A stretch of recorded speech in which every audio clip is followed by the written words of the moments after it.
Hey, what's up guys? In this video we're going to talk about apply method in JavaScript. So the apply method is similar to the call method. So we're going to talk about how we can use apply method, and also we're going to talk about what are the key differences between the call method and the apply method. So here you can see we have the person1 object, person2 object.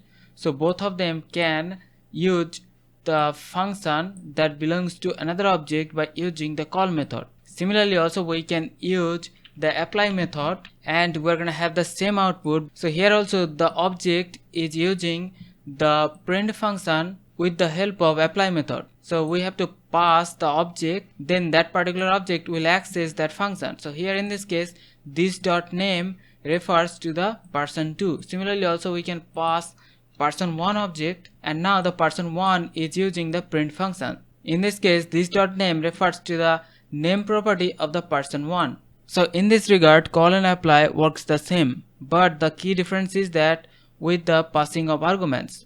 So in case of call we pass all the arguments one after another separated by comma, but in case of apply we use array to pass the arguments. Suppose the print function takes age and place as parameter and then it prints age and place on the console. So now in case of the apply method, to pass arguments to the print function we have to use one array containing all the arguments. Like in example here we have to use one array and we have to pass the age and then we have to pass the place like India, and now you can see we have the output.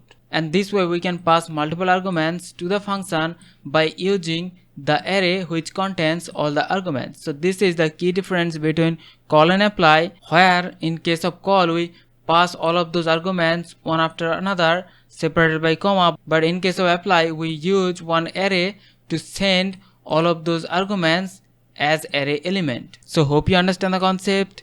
We'll see you in the next one. Take care.